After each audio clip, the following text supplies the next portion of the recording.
Your nervous system is 10 years older than you. The three-phase protocol to reset your biological focus. You think you're burned out because your willpower sucks. It's not that.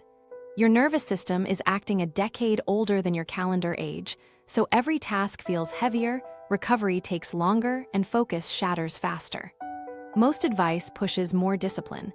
That just slams the gas on an engine that's already overheated.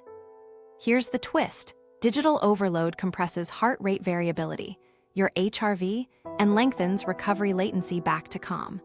That's your true neural age. Today, I'll show you a three-phase protocol that resets your biological focus in 30 days, and you'll get a mini win in the next 3 minutes. If you want deeper attention, faster starts, and calmer ambition without quitting your life, stay with me. There's a switch at the 70% mark you'll use inside every work block, plus a 3-minute neural reset that nudges HRV up and reverses the microaging signals you trigger all day. Let's get your system younger, starting now. The 3-minute neural reset. Set a 3-minute timer. First minute, breathe through your nose, 4 seconds in, 6 seconds out. That longer exhale engages your vagus nerve and nudges HRV up.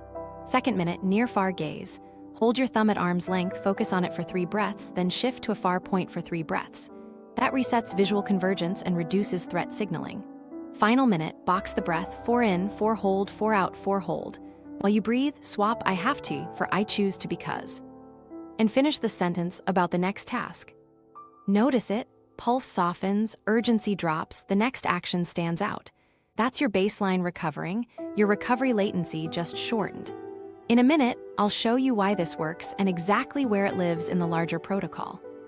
Reframing burnout, nervous system age versus calendar age. Let's reset the frame.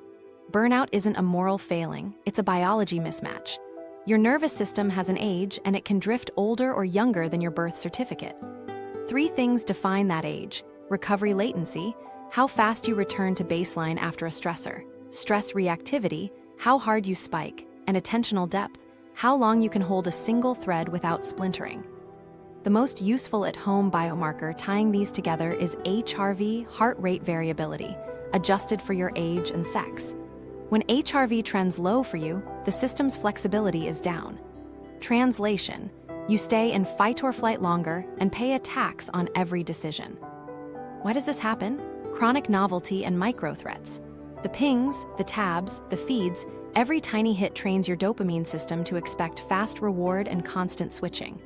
Over time, that drains motivation for effortful tasks because the reward prediction is off.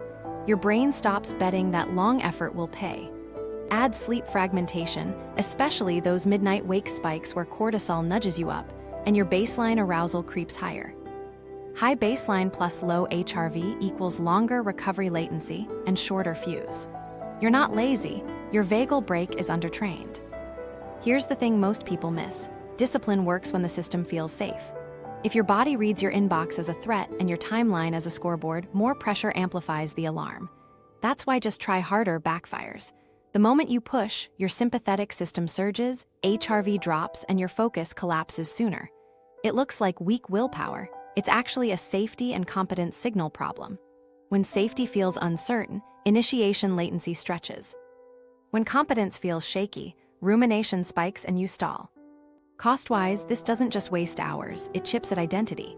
You start to expect failure to start, so you plan smaller, procrastinate earlier, and apologize more. That's learned helplessness territory. Biologically, it shows up as lower resting HRV, higher resting heart rate, and longer time to task initiation. Psychologically, it shows up as dread, avoidance, and a constant itch for novelty, even when you want depth. This clicked for me when I started tracking HRV alongside how fast I could return to calm after an interruption. On days when I protected my downshifts, I could re-enter focus in under 2 minutes. On days when I grazed on tabs, my HRV compressed and I bounced for 20. Same calendar age, different neural age. So what's the better method? We use the 3 levers: autonomy, competence, safety to change the biology. Autonomy reduces perceived threat. When you say, I choose to because, you reclaim control, and HRV responds. Competence creates bite-sized wins that retrain dopamine prediction. When effort reliably equals a small reward, your system starts betting on long games again. Safety makes starts predictable and recovery non-negotiable. Same place, same soundtrack, same start time, plus real sleep hygiene. Those three levers shorten recovery latency and raise HRV over weeks, not by force, but by making your body feel okay with effort. The reason the 3-minute reset you just did works is simple. Nasal breathing with a longer exhale shifts the autonomic balance toward parasympathetic tone, that's the break. Near-far gaze reduces visual tunnel and tells your midbrain the horizon is safe, which dampens threat. Box breathing adds structure so your prefrontal cortex re-engages. And that language swap from have to choose to because gives your brain an immediate autonomy signal. You just stacked small safety cues, and your biology listened. Before we change anything big, we measure. You can estimate your neural age at home with what I call the Biomarker 7. First, morning resting HR and HRV trend over 7 days. HRV is your primary marker, but trends matter more than single days. Second, sleep efficiency and those midnight wake spikes. They often point to poor downshift before bed. Third, startle threshold and recovery time after an interruption. How quickly can you come back to baseline heart rate and calm? Fourth, time to task initiation. How long from intention to action, and the single task half-life. How long until your attention fragments? Fifth, a craving index. Novelty hits per hour from tabs, apps, or shorts. Sixth, rumination latency. How long you loop after a minor setback. Seventh, a quick self-report on autonomy, competence, and safety from 0 to 10. We'll weight HRV and recovery latency the highest to map your neural age gap. Now here's where most people mess up. They try to fix everything at once. That spikes arousal and tanks HRV further. Instead, we're going to stabilize first, then rewire, then expand. Stabilize means reduce sensory load, restore sleep depth, and add 2 daily downshift cycles. Rewire means retrain initiation and reward prediction. This is where the 11-23-minute focus inertia window matters. Expand means add small, well-timed hormetic stressors, like zone 2 cardio or brief cold and heat exposures, to build vagal tone so you bounce back faster from real-life stress. If you remember nothing else, remember this. You don't earn focus by suffering. You restore it by making your nervous system feel safe with effort. We'll keep the science tight, the actions small, and the wins visible. Up next, we'll run your Biomarker 7 baseline so you know your starting point and exactly where your nervous system is older than you. Then we'll start phase 1 and raise your HRV without quitting your work or your life. Assess the Biomarker 7 audit. Let's lock in your baseline. Grab a notes app or paper. We're going to track 7 signals for 7 days. Don't overthink. Good enough data beats perfect guesswork. 1. Resting heart rate and HRV. Right after waking, before coffee or scrolling, sit or lie still for 2 minutes and use any heart rate app or wearable you have. Log resting HR and HRV. If you don't have HRV, write NA and start tomorrow with a free camera-based app. We care about the trend, not single spikes. HRV is your primary neural age marker, so star it. Lower for your age and sex usually means less flexibility and slower recovery. We'll compare day 1 to day 7. 2. Sleep efficiency and midnight wake spikes. You don't need a ring. Each morning, estimate total time in bed, total time asleep, and note any wake-ups longer than 5 minutes. If you wake around 2-4 a.m. and feel alert, flag it. That's often a cortisol bump telling you last night's downshift wasn't strong enough. Log a quick bedtime note, screens in the last hour, heavy meal, late caffeine. These patterns explain the spikes. 3. Startle threshold and recovery time. Today, when you're interrupted, door knock, Slack ping, phone buzz, notice your body. Did your shoulders jump? Rate the jolt from to 10. Then time how long it takes for your heart rate and breath to feel normal again. If you've got a wearable, watch it settle. If not, count slow exhales until you feel calm. That minutes to baseline is recovery latency. Shorter over time means your vagal break is getting stronger. 4. Time to task initiation and single task half-life. Pick one meaningful task per day. When you intend to start, hit a stopwatch. How long until your hands actually touch the work? That's initiation latency. Then track how long you stay with it before your first non-essential switch, email, tab, phone. That's your single task half-life. If it's under 10 minutes, your focus circuit needs safety cues. If it climbs over 25, depth is returning. 5. The craving index or novelty hits per hour. For 1-hour blocks, tally every quick hit. Tab graze, app check, feed refresh, short form scroll. You can use tally marks. Average a couple of blocks per day. You're quantifying novelty saturation. The goal over weeks isn't 0. It's fewer, more intentional hits and a lower baseline itch between blocks. 6. Rumination latency. When something small goes wrong, typo, delayed reply, awkward comment, start a mental timer. How long do you loop on it before your mind releases and reorients to the task? Be honest. If you need an anchor, do a quick 10-breath count as a reset and mark the time that took. Over days, we want that hang time shrinking as safety and competence cues increase. 7. Autonomy, competence, safety self-report 0 to 10. Each evening ask, did my day feel chosen? Did I feel capable at my level? Did I feel safe to start and safe to stop? Write one sentence after each number explaining why. This bridges perception to biology and gives us levers to pull in phases 1 and 2. Scoring. At the end of day 7, give each category a simple arrow, up, down, or flat versus day 1. Then weight HRV and recovery latency highest.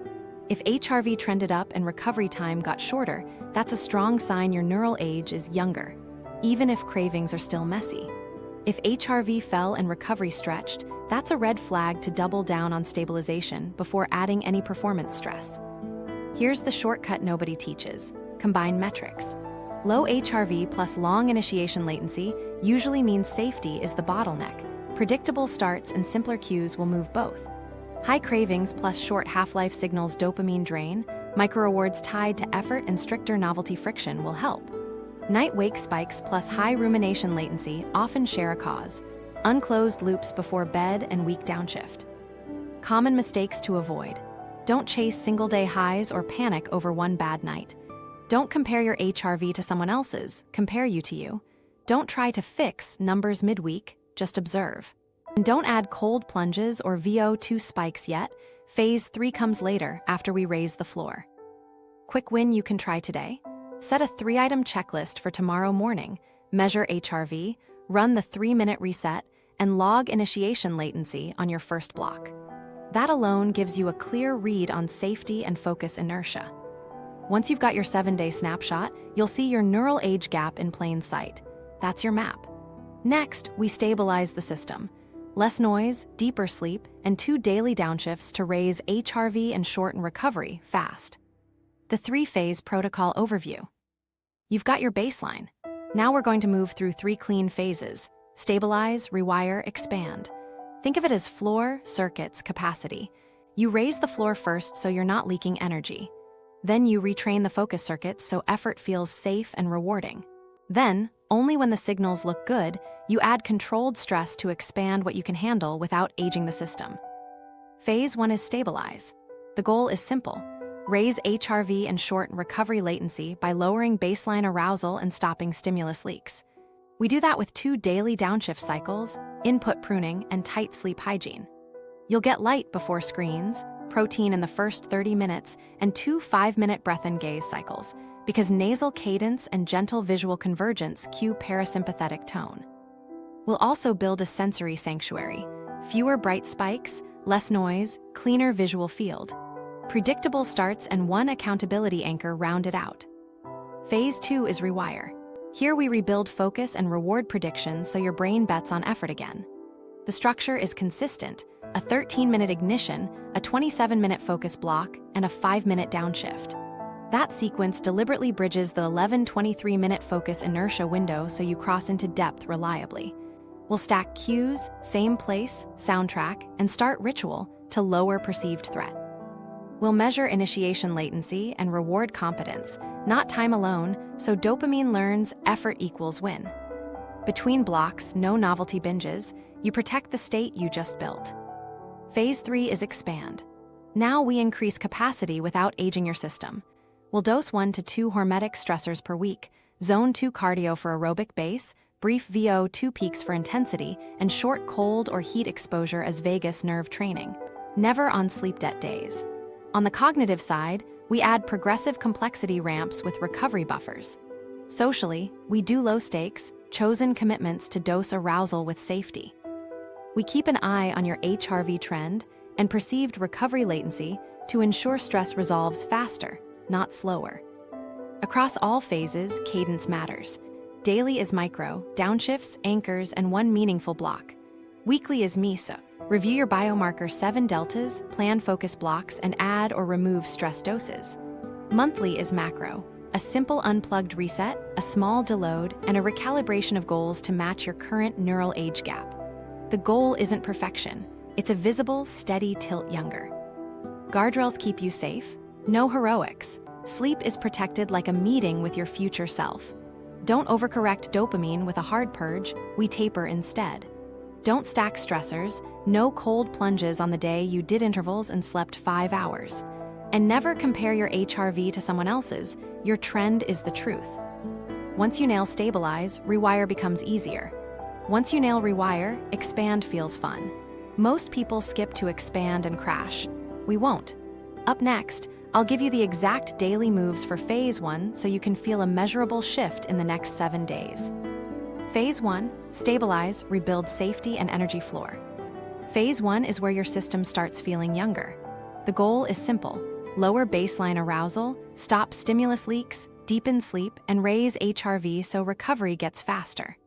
Think safety first for your biology. When your body believes the day is predictable and the load is right-sized, HRV climbs.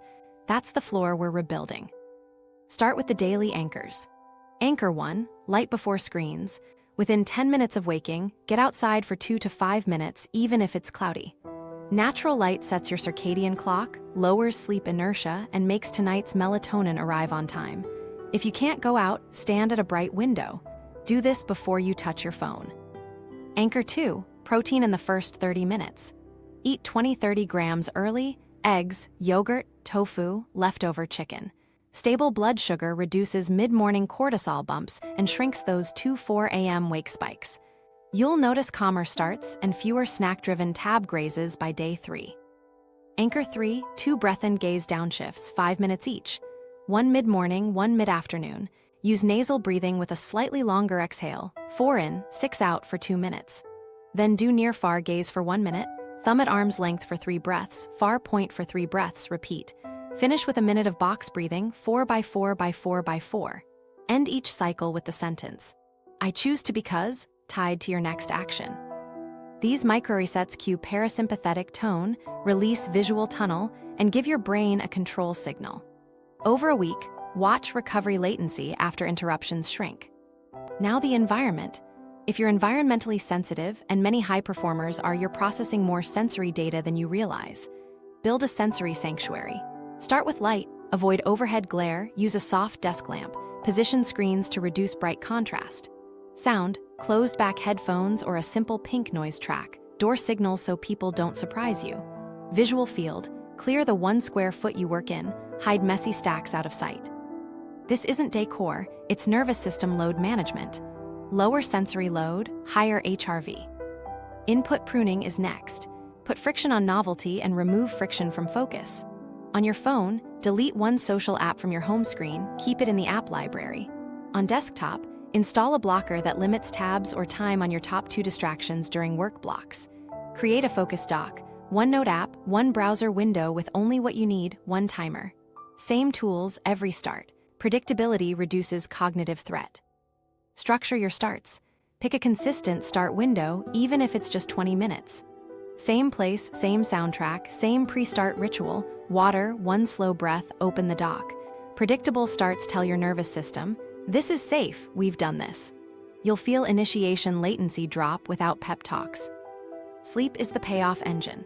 Set a 2-step downshift. 60 minutes before bed, screens to warm and lights dim. 30 minutes before bed, no inputs, no news, no inbox. Do 1 minute of nasal exhale emphasis and 1 page of a boring book. If you wake at 2-4 a.m., don't grab your phone. Try the 4 in, 6 out breathing for 2 minutes, then a gentle body scan. You're training your body that nights are for repair, not problem solving. Social safety helps more than you think. Pick 1 accountability anchor, a friend or chat, to send a single line each morning. I choose to because, with your first block. That's it, not a play-by-play. The point is chosen action under witness. Autonomy and safety in 1 sentence. Common mistakes to avoid. Don't cut caffeine cold turkey. Taper the afternoon dose first. Don't overschedule day 1, 2 downshifts, 1 meaningful block done. Don't chase a heroic detox from all dopamine. We're tapering novelty, not purging life. And don't ignore sensitivity signals. If bright light or office chatter spikes your irritability, fix the environment before blaming your mindset. Here's how to run a stabilized day. Morning, light protein 3-minute reset, then your first start ritual. Mid-morning, 5-minute downshift before switching tasks. Lunch, leave the screen for 5 minutes even if you eat at your desk. Afternoon, second downshift. Late day, quick review, HRV if you have it, initiation time on your first block, cravings tally from 1 hour. Evening, 2-step downshift, in bed on time. Let me show you exactly how to score progress this week. Look for 3 shifts. 1, your HRV trend nudges up or at least stops falling. 2, your recovery latency after small interruptions gets shorter, you settle faster. 3, your initiation latency on the first block shrinks by a few minutes. If those move, keep phase 1 steady.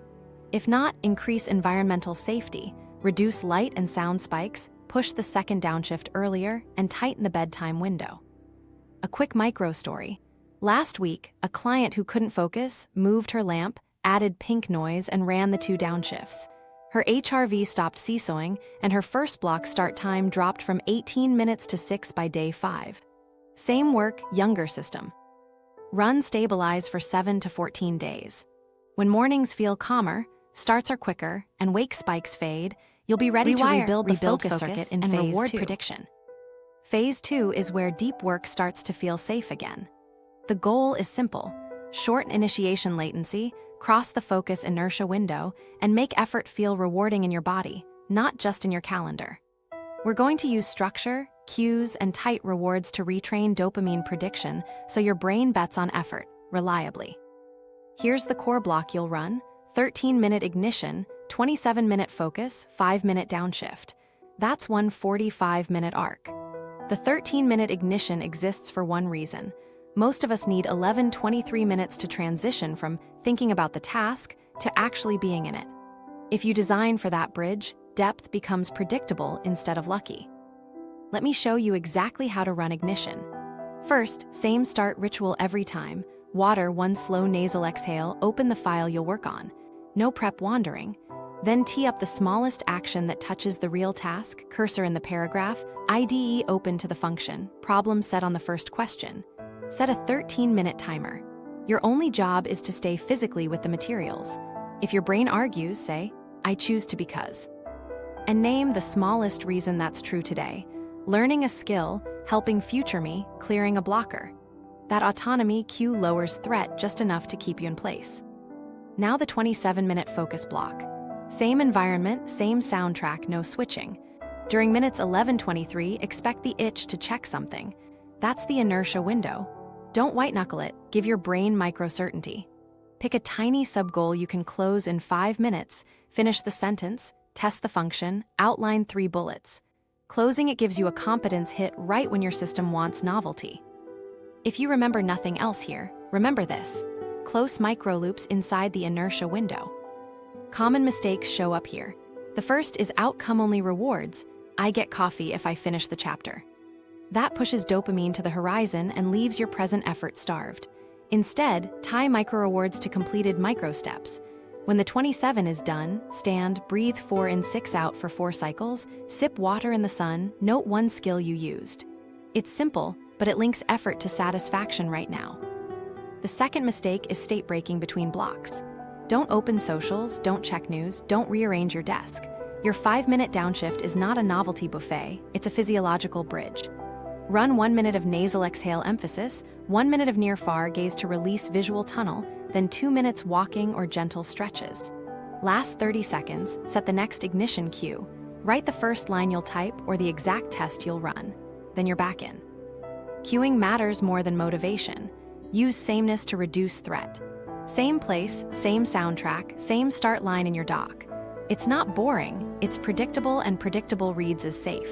If you work in multiple locations, make a portable cue, same playlist, and a small object on the desk that signals focus mode.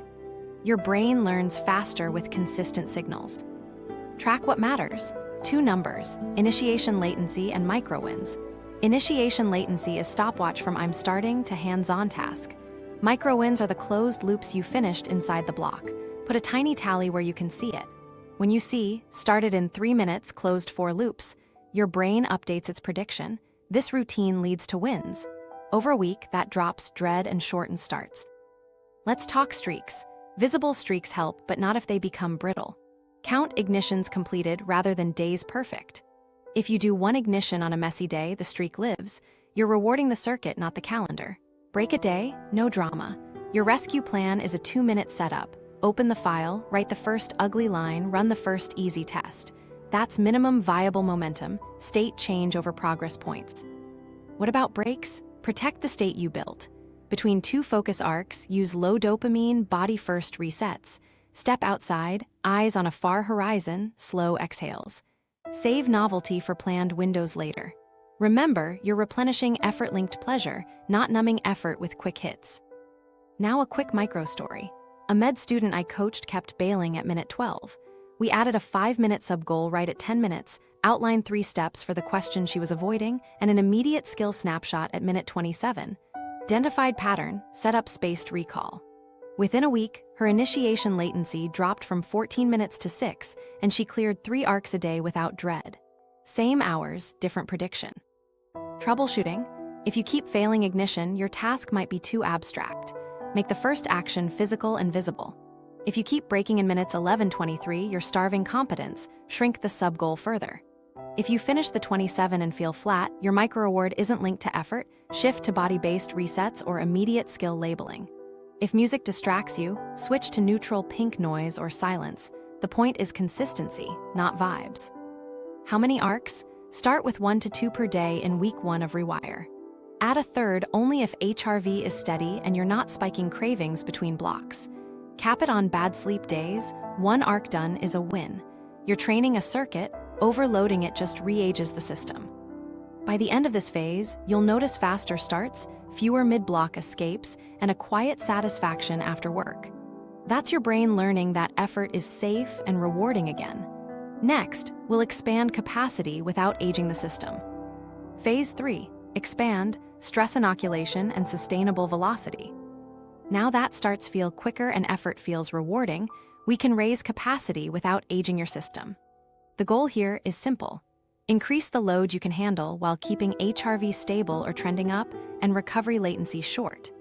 Think of phase 3 as intelligent stress, small, well-timed doses that train your vagal brake to resolve arousal faster. We'll work in 3 lanes: physiological stressors, cognitive complexity, and chosen social arousal. Dosed right, these become practice fields for your nervous system. Dosed wrong, they become landmines, so we use rules. Physiological first. Add 1 to 2 hormetic stressors per week, never on sleep debt days, and never stacked on the same day as an intense work sprint. Start with zone 2 cardio, 30-45 minutes where you can nose breathe and talk in full sentences. 2 sessions a week build aerobic base and raise the ceiling for recovery. Once per week, add a brief VO2 peak, 2 to 4 rounds of 60-90 seconds hard, with full recovery between. That spike teaches your system to surge, then settle. Optional, 1 short cold or heat exposure weekly. Cold can be a 30-90 second cold finish to your shower. Heat can be 10-15 minutes in a sauna if you have access. The point isn't heroics, it's practicing the shift from up to down. Watch your HRV the next morning. If it drops sharply and stays down, you overdosed. Pull back. Cognitive load next. Will increase complexity without collapsing safety. Use progressive ramps. Take a skill you've been building in Rewire and add 1 notch of difficulty with a bigger recovery buffer. For example, if you've been doing 2 focus arcs on editing, introduce a 3rd arc on outlining a new topic, but place a 10-15 minute low dopamine reset between them. Or shift from single-file coding to integrating 2 modules, but keep the same cues and add a 5-minute plan before ignition. The principle is simple: harder task, stronger scaffolding, longer buffer. A pattern that works well is 2-1 waves, 2 weeks modestly up, 1 week deload. During deload, keep your ignition habit alive but drop total arcs or swap 1 arc for pure review. For physiological stressors, maintain zone 2 and skip peaks. Deloads keep your system trending younger instead of seesawing. Social arousal is the quiet accelerator here. Pick low stakes, chosen commitments that nudge you without threat. Examples: a weekly public build log with one screenshot, a 5-minute show and tell in your team channel, or a small study group where you demo a concept you learned. The rules: it must feel chosen, it must be brief, and it must happen at a predictable time. You're teaching your body that visibility can be safe. If your HRV tanks the next day, shrink the stage or shorten the window and try again. Your weekly review becomes your governor. On Friday, glance at 3 things: HRV trend versus last Friday, perceived recovery latency after tough moments, and cravings between blocks. If HRV is flat or up and you're settling faster after spikes, you're greenlit to keep the same dosing. If HRV is down and cravings are up, you're red lit. Cut a stressor, add an extra downshift, and simplify next week's complexity. No shame, just dials. Let me show you exactly how to place these in a week. A simple template. Monday and Tuesday hold your heaviest cognitive work, 2 to 3 arcs, no physiological peaks. Wednesday is mixed, 1 to 2 arcs plus zone 2 later in the day. Thursday is your VO2 peak day if sleep is solid. Keep it short and leave the evening quiet.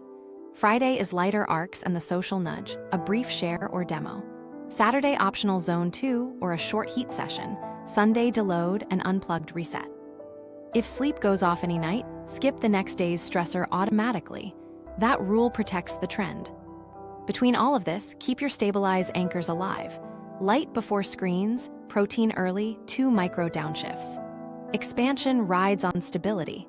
If you feel ego tugging you toward more, remember the metric that matters is bounce back time, not bragging rights. Common mistakes to avoid: stacking stressors, VO2 plus cold plus 3 arcs is too much. Chasing highs: if you finish a peak and crave more, that's a sign to stop, not double. And neglecting sleep. Expansion without sleep is artificial progress that bills you later. Another mistake is adding novelty between arcs, because I earned it.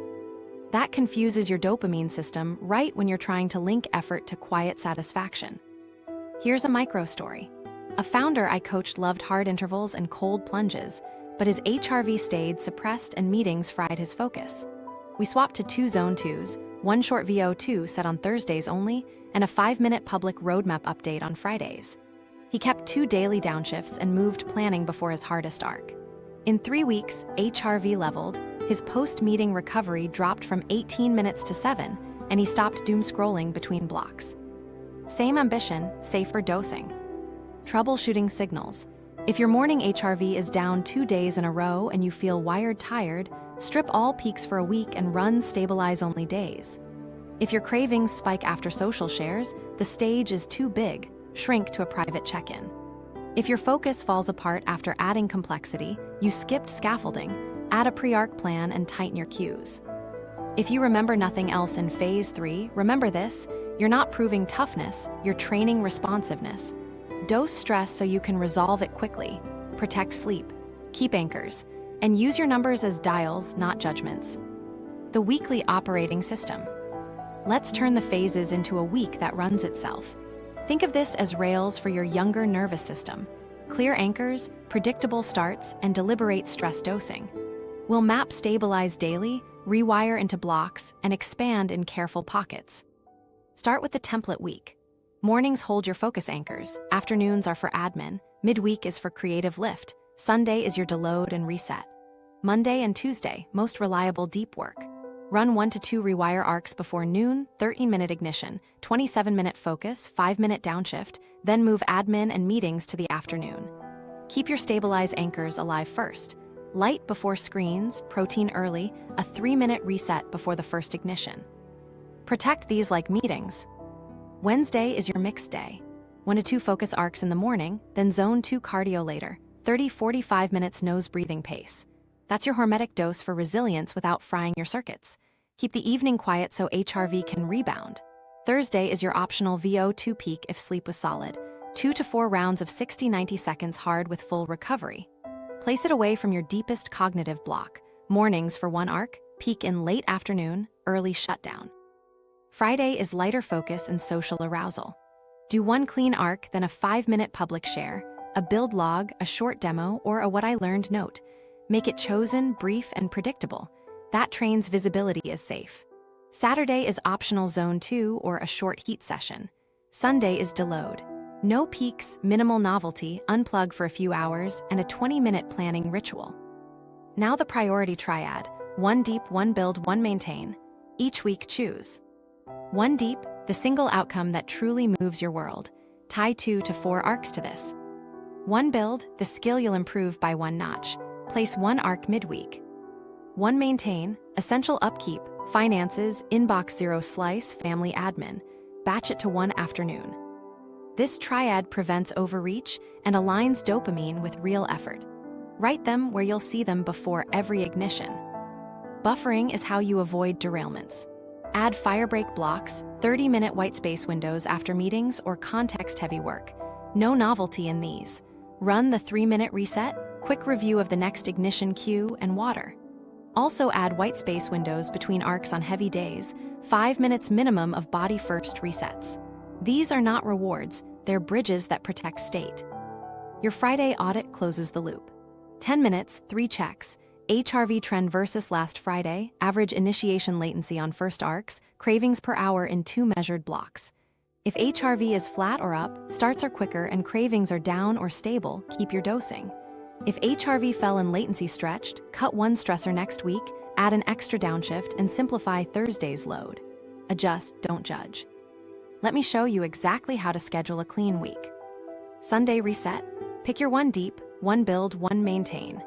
Block 2 to 4 arcs moan, 2 a.m., 1 arc wed a.m., 1 arc fry a.m. Place zone 2 wed p.m. and sat optional.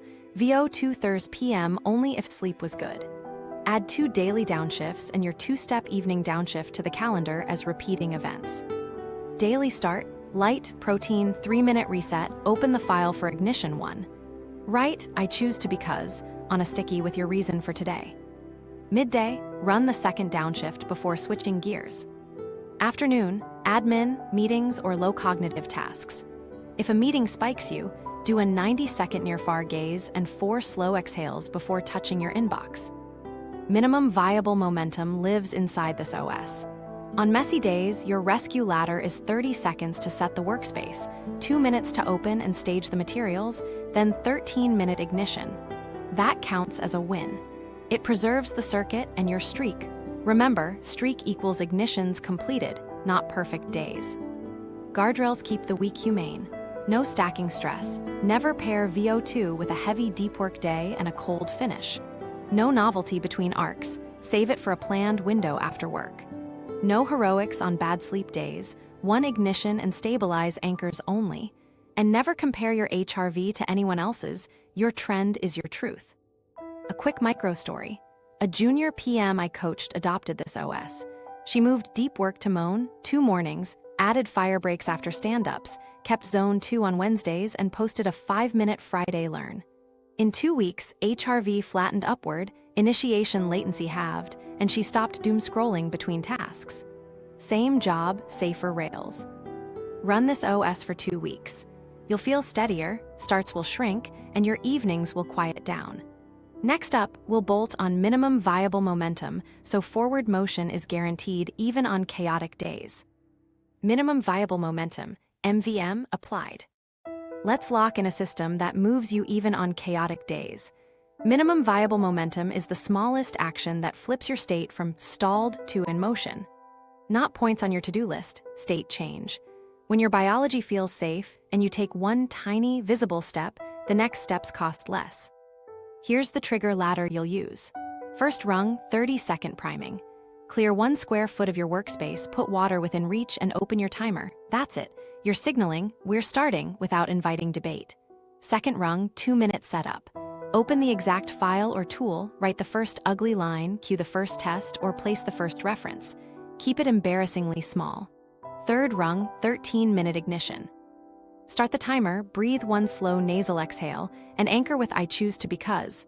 Name a reason that matters today: skill, relief, integrity, helping someone. You're telling your nervous system this is chosen, not forced. The thing most people miss is that MVM is about friction management, not motivation. You're making the right action easier than the escape. So put 1 piece of friction on avoidance. Log out of 1 social site, put your phone across the room, or run a site blocker for just 15 minutes. Tiny levers, big effect. Choice framing matters. Every ignition gets a because statement. I choose to because I want a clean handoff. I choose to because future me sleeps better when this is done. Link it to a value you believe. Autonomy lowers threat, which shortens initiation latency. You'll feel your shoulders drop a little when you say it out loud. Now, anti-stall planning. Before the day starts, pick 2 rescue tasks you can run if dread spikes. A 2-minute outline of headings, a unit test scaffold, a mind map of 3 bubbles, or a voice note brainstorm. These aren't your best work, they're jump starts. If you fail to ignite twice, do a rescue task immediately. Movement first, quality later. Tie rewards to effort, not outcomes. When you finish an ignition, do a 60-second downshift. 4 slow nasal exhales, a step to a window, a sip of water, and write 1 skill snapshot, closed a loop. Named the bug, found structure. That little label feeds competence right when your brain expects novelty. Over time, this rewires reward prediction. Effort now equals satisfaction now. Let me show you exactly how to use MVM inside your day. Morning meltdown, run the ladder, 30 seconds clear and water, 2 minutes to open and type the first ugly line, 13-minute ignition anchored by I choose to because. If you complete only that ignition, you still keep your streak.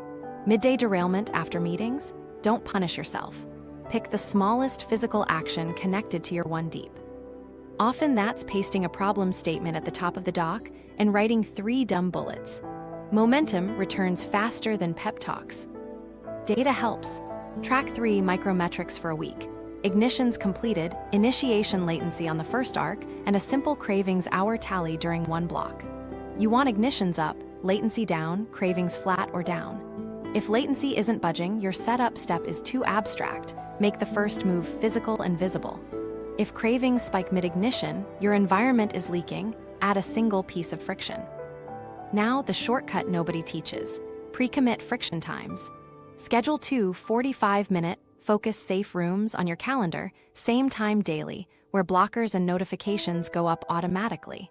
That removes decision load and reduces threat. When the window opens, you're already inside MVM territory. Common mistakes.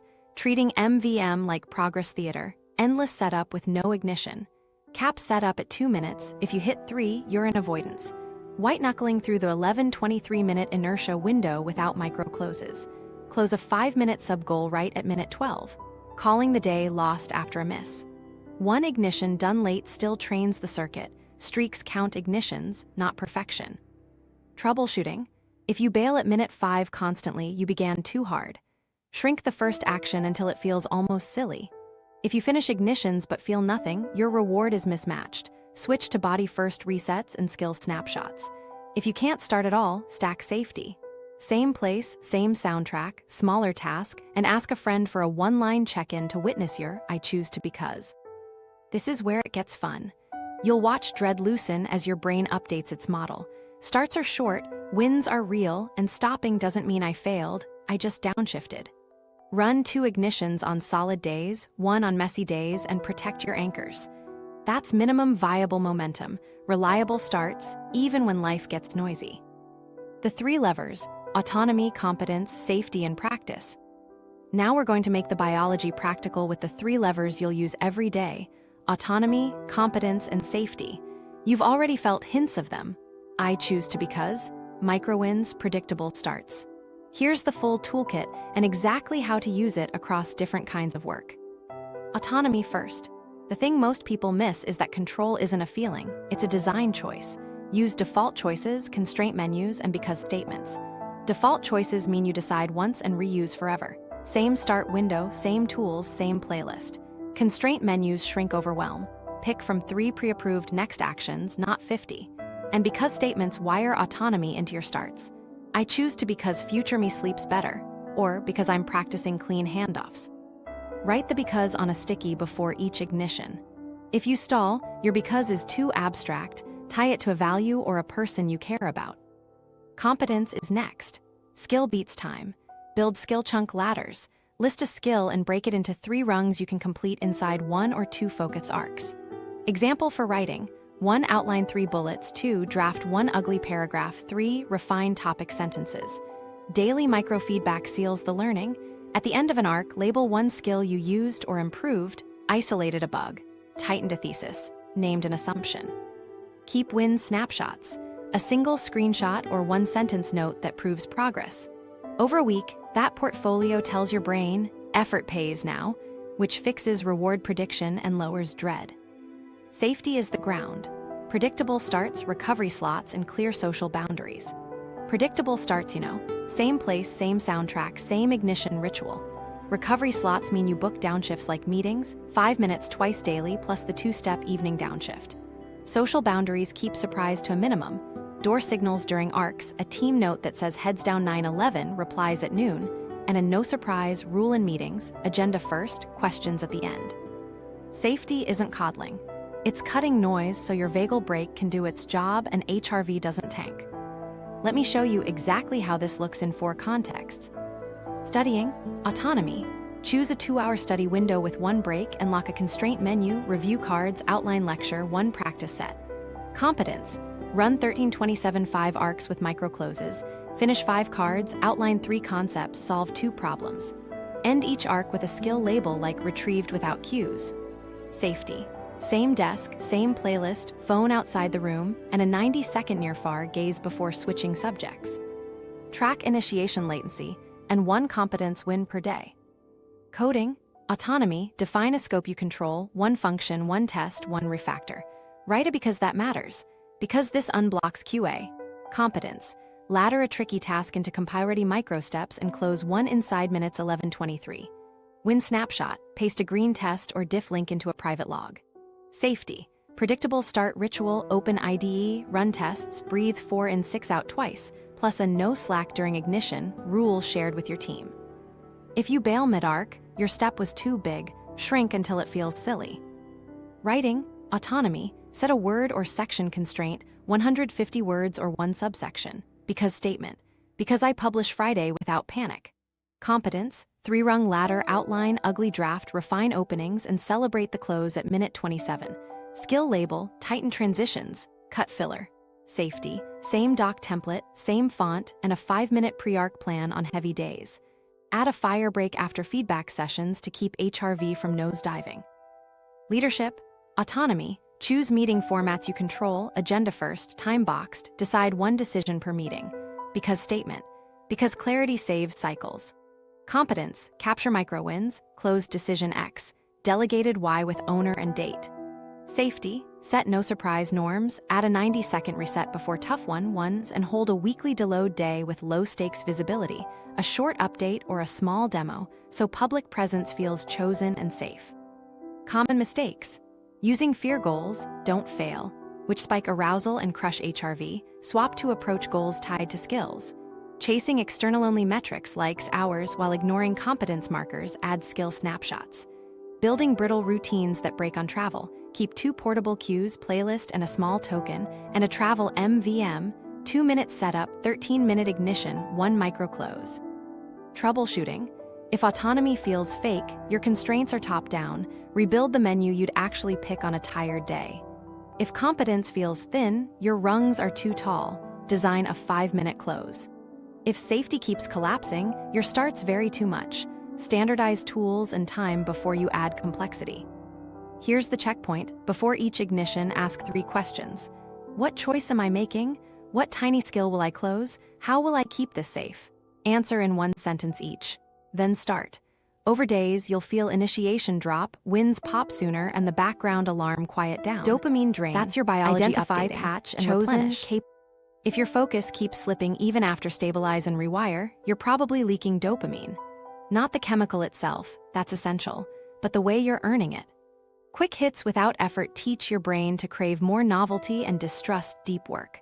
Our job is simple: identify the drains, patch the leaks with smart friction, and replenish with effort-linked pleasure so reward prediction resets. Start by spotting the drains. 3 big ones: micro scrolls, tab grazing, and reward without effort. Micro scrolls are those 30-90-second dips into feeds between tasks. Each one spikes arousal and fragments attention. Tab grazing looks productive, 5 tabs for research, but it's novelty hopping. Reward without effort is the sneaky one, watching tutorials you'll never apply, inbox refreshes for a hit of new, or tinkering with tool settings instead of building. Track them for 1 day with tally marks. You want awareness before intervention. Now we patch with the delayed dopamine rule. Put a short delay between urge and hit, 60 to 180 seconds. When you feel the itch, say, after 2 slow exhales, if I still want it, I'll check. Most urges fade if you give your break time to engage.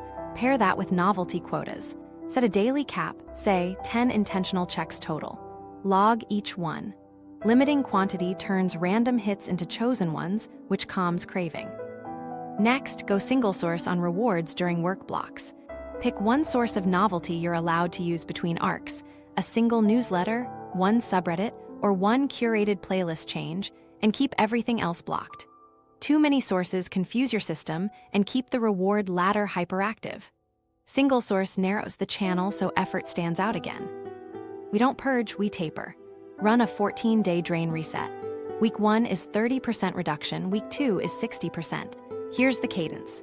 Day 1-3, measure baseline cravings hour in 2 blocks, add 60-second delayed dopamine, and move your top distraction off your home screen. Day 4-7, install a blocker for work windows, switch to single source rewards, and add 1 effort first swap per day. Open your dock before you check a feed. Day 8-10, reduce total novelty hits by 50% from baseline, keep the delay, and add 1 savoring minute after each arc. Eyes to horizon, slow exhale, name 1 skill used. Day 11-14, reduce by 60%, keep single source, and introduce no-cue breaks, 2 5-minute pauses per day with no inputs at all. You're teaching your brain that calm can feel good without a stimulus. Replenishing is the secret weapon. You want effort-linked pleasure, satisfaction that arrives right after you work, not after you escape. 3 tools.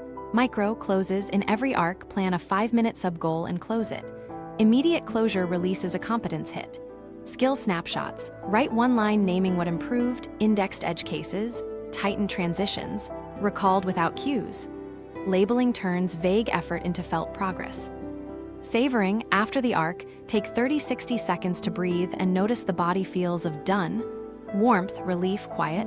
Don't bolt. Let your system register it. Language matters here too.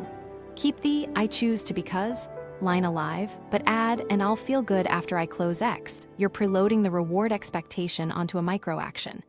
When you deliver on it, prediction realigns faster. Common mistakes. Going cold turkey on all novelty and rebounding hard. You'll compensate later with bigger binges. Taper instead, replacing novelty with sugar or caffeine. Different lever, same drain, using novelty as a reward immediately after a block. That hijacks the link between effort and satisfaction. Put novelty later, end of day, or a scheduled 10-minute window after 3 arcs. Another mistake, counting minutes of abstinence instead of tracking cravings hour and joy from effort. Minutes don't teach your brain anything, felt wins do. Troubleshooting. If cravings spike in week 2, your taper jumped too fast. Hold at the previous level for 3 more days and double down on savoring. If you feel flat after arcs, your micro-close is too abstract, make it physical and visible. If you keep breaking delayed dopamine, shorten the delay to 30 seconds and pair it with a single breath and a glance at your sticky that says, close X, then decide. Metrics to watch. Each week, you want cravings hour trending down, micro-closes per arc trending up, and a simple joy from effort score. Rate 1 to 10 right after a block, nudging upward. If HRV stays stable or improves while cravings fall, you're replenishing correctly. If HRV tanks, you're white-knuckling, ease the taper and add an extra downshift. Run the 14-day reset once.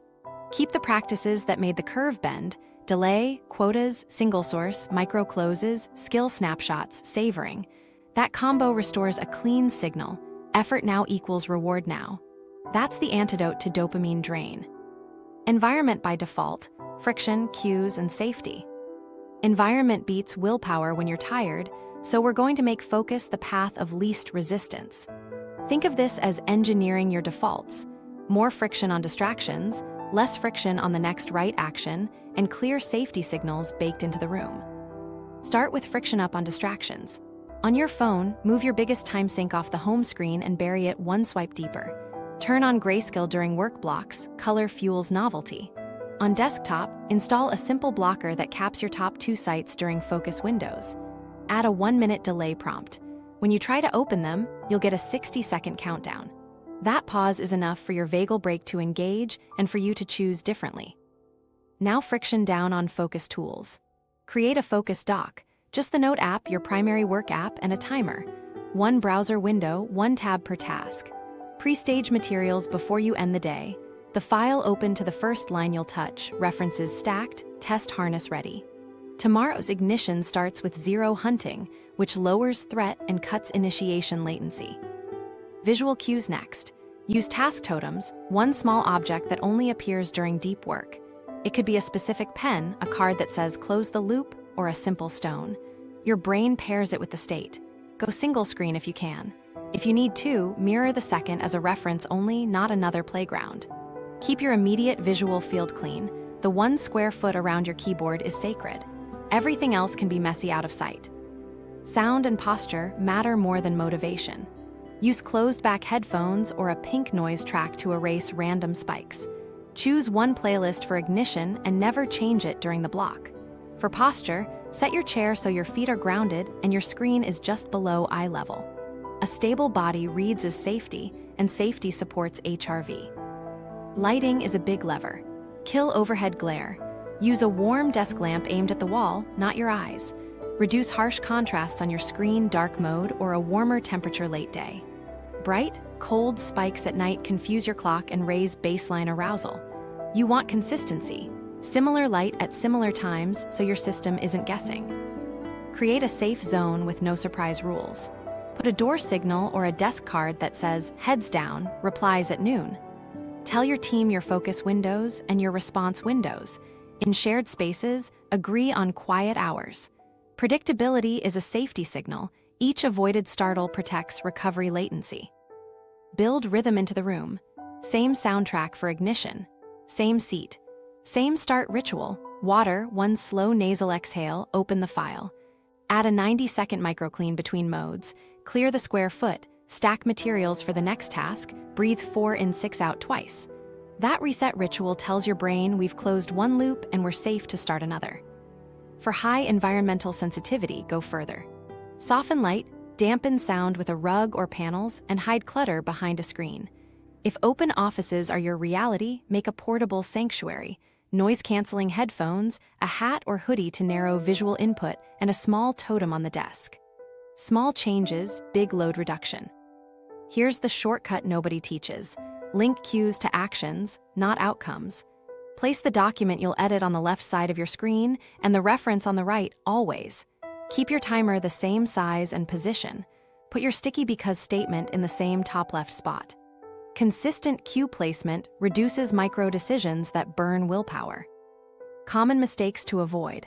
Endless rearranging disguised as productivity. Set your layout once, then stop tinkering. Overblocking that makes you feel trapped. Use gentle friction and a clear off switch, not jail. Too many cues at once, pick 3, totem, soundtrack, sticky, and leaving novelty windows open just in case. That's a leak, not a safety net. Troubleshooting. If you keep alt-tabbing, your dock is noisy, strip it to essentials. If you feel boxed in, your friction is punitive, shorten the blocker windows and add a chosen novelty slot later. If you still startle easily, add a soft chime at the top of each hour to expect sound, then gradually remove it as your baseline calms. Run this for 7 days. You'll notice quieter starts, fewer reflex switches, and a room that does half the work for you. When environment carries you, your biology doesn't have to fight you. Case studies, identity lag to neural youth. Let's make this real with 3 quick stories. Different roles, same physics. Raise safety, retrain focus, then dose stress wisely. Story 1, a junior PM drowning in tabs. She'd start a spec, bounce to Slack, peek at dashboards, then research features in 5 more tabs. HRV was a roller coaster. Initiation latency on her first block averaged 19 minutes. We ran phase 1 for 10 days. She did light before screens, protein early, and 2 5-minute downshifts with nasal exhale and near, far gaze. She built a sensory sanctuary, soft desk lamp, closed-back headphones, a single-screen policy, and a clean 1 square foot workspace. Novelty friction went up with a sight blocker and a hidden dock. Her start ritual was the same every day. Water, 1 slow breath, open the spec dock, sticky note that read, I choose to because clarity saves cycles. By day 5, her HRV stopped seesawing. By day 8, she was starting in 8 minutes, and her single-task half-life crept past 25 minutes. We didn't add complexity, we cut noise. Phase 2 came next. 13-27-5 arcs with micro-closes, write 3 bullets, draft 1 ugly paragraph, plus skill snapshots like tightened acceptance criteria. The inertia window stopped kicking her out at minute 12 because she learned to close a loop right there. After 3 weeks, she posted a 5-minute Friday learn as her social arousal dose and kept 1 weekly zone too. Outcome: HRV trend up, initiation latency halved, and she stopped apologizing for not being disciplined. It wasn't discipline, it was safety and cues.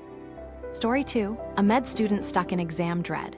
She'd open Anki, feel panic spike, and flee to YouTube study tips.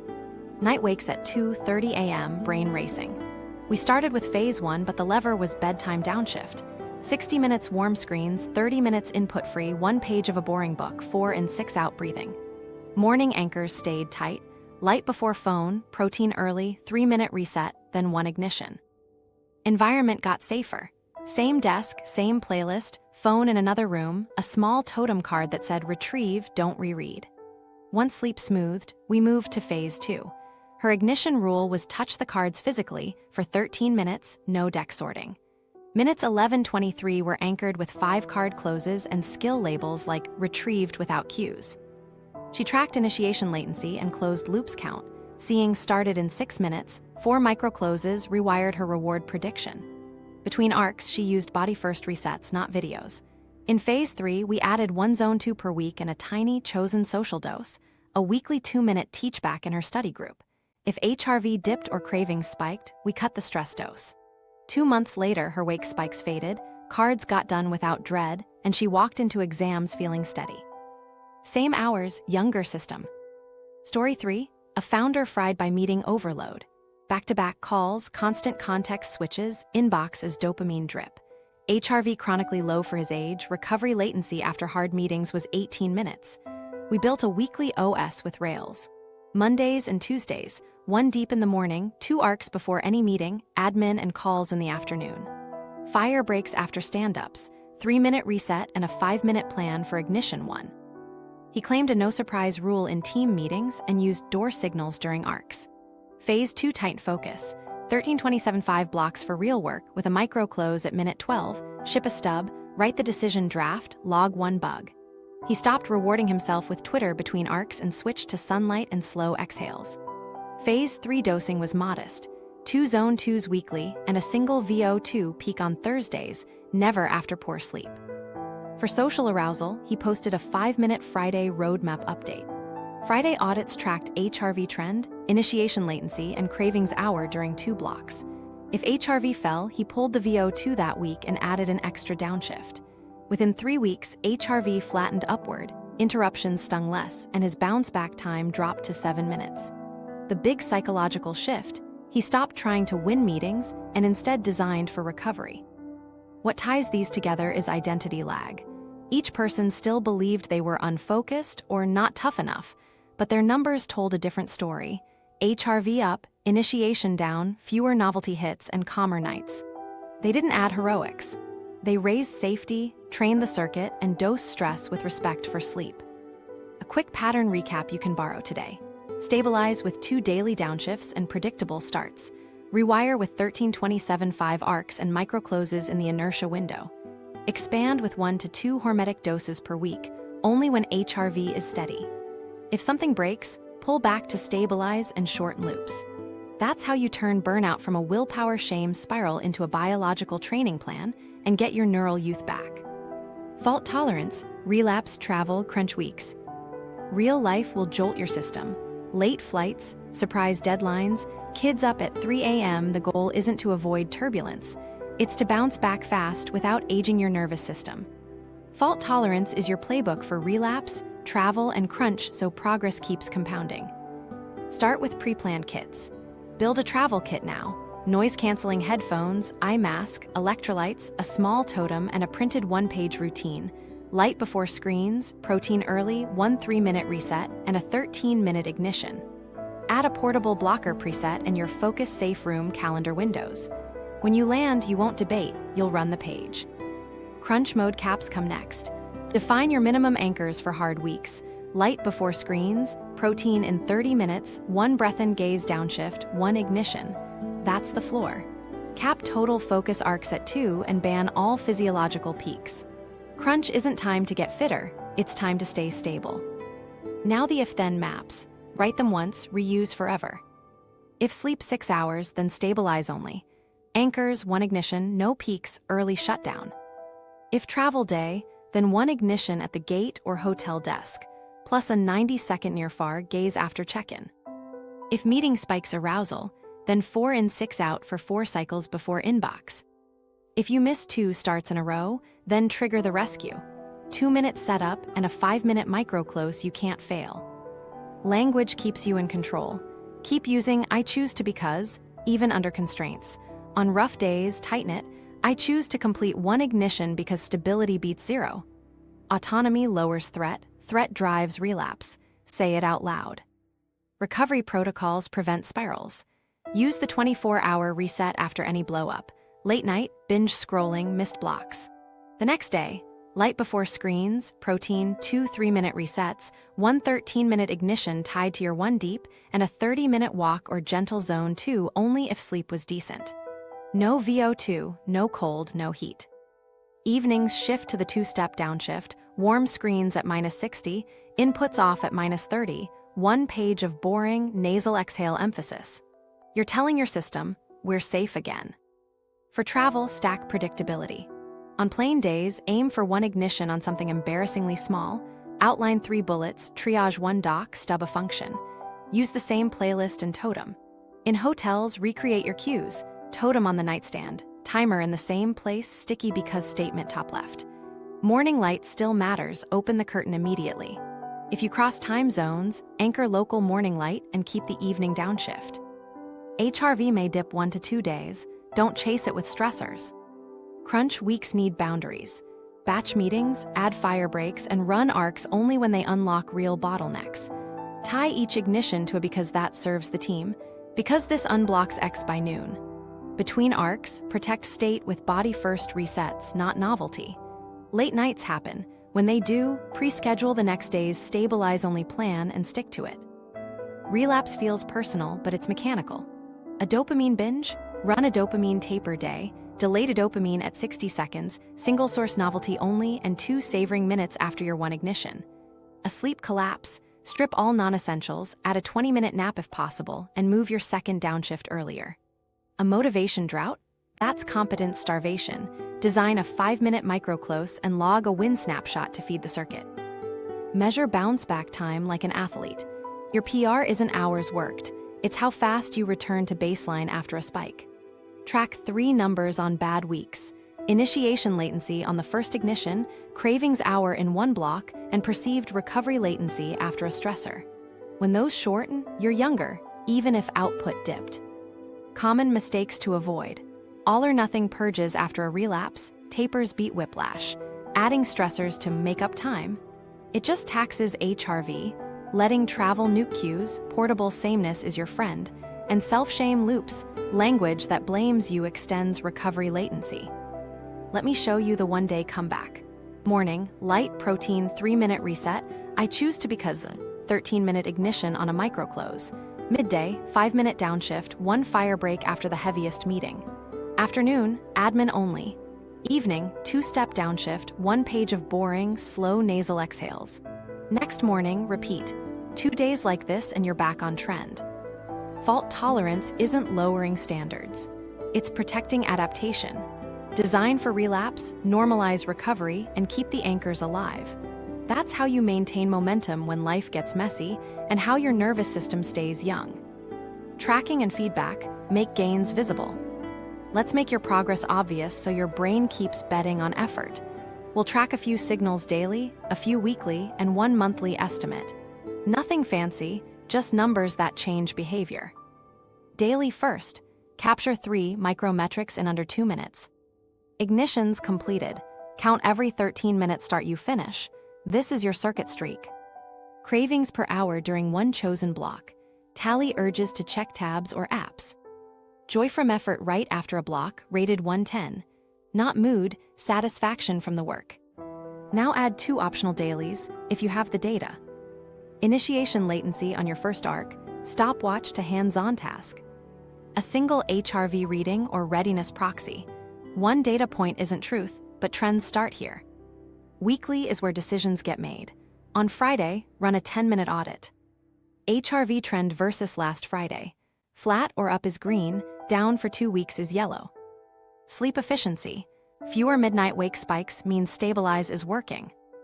Average initiation latency on first arcs. Shorter is your rewired circuit. Cravings per hour in 2 measured blocks. Falling means dopamine drain is patched. Ignitions completed. It's your momentum index. Score it simply. 2 greens and no reds, keep the dose. 1 red, remove 1 stressor next week and add an extra downshift. 2 reds, return to a stabilize heavy week with fewer arcs and no peaks. Monthly, estimate your neural age gap using the Biomarker 7. HR and HRV 7-day morning baseline relative to your age-sex norms. Sleep efficiency and midnight wake spikes. Startle recovery latency after interruption. Time to task initiation and single task half-life. Craving index. Rumination latency after minor setbacks. Autonomy, competence, safety self-ratings. Weight HRV and recovery latency highest. If your HRV trend improved and you settle faster after spikes, your gap narrows, even if output was uneven. Make it visible. Put a tiny dashboard where you start work, ignitions, average initiation latency, and a 2-arrow HRV trend. Under it, keep a win strip, 5 one-line skill snapshots from the week. When you see proof of capability, your body relaxes and starts faster. Avoid vanity. Time in chair, total words, or hours of study are noisy. We want signals that predict tomorrow's start, ignitions, latency, cravings, HRV trend, and joy from effort. Also avoid streak worship. If you miss a day, your streak isn't dead. You're counting ignitions, not perfection. 1 ignition on a messy day is a deposit, not a penalty. Calibrate with stories, not just stats. Each Friday, write 1 sentence. This week, effort felt easier when You're teaching your brain the conditions that make work safe and satisfying. Here's the shortcut that compounds results. Tie adjustments to thresholds you set in advance. For example, if HRV is down 2 days and cravings rise, drop VO2 for a week. Or, if initiation latency rises by 5 minutes, shrink ignition tasks and add a pre-arc plan. Predecisions stop debate and protect momentum. If data overwhelms you, run the minimal loop. Daily ignitions and joy from effort, weekly initiation latency and cravings, monthly HRV trend. That's enough to steer. Now a quick example. You see HRV flat to up, initiation latency down from 9 minutes to 5, cravings steady, joy from effort creeping from 4 to 6. Green lights. Keep dosing. Next week, add 1 complexity notch and protect buffers. If instead HRV slid and cravings jumped, you overdosed novelty or stress. Pull 1 stressor, restore a stabilized day midweek, and move the second downshift earlier. Your nervous system learns when you listen. What if you nail this? Future pacing and next bridge. If you nail this, your nervous system will feel younger than your calendar age. Starts happen in minutes, not half hours. You transition through the inertia window without panic. Work ends with quiet satisfaction instead of depleted scrolling. Day to day, you'll stack deeper focus with easier recovery. 2 or 3 clean arcs before noon, zone 2 on the right day, and evenings that downshift without drama. HRV trends up or stays steady during hard weeks.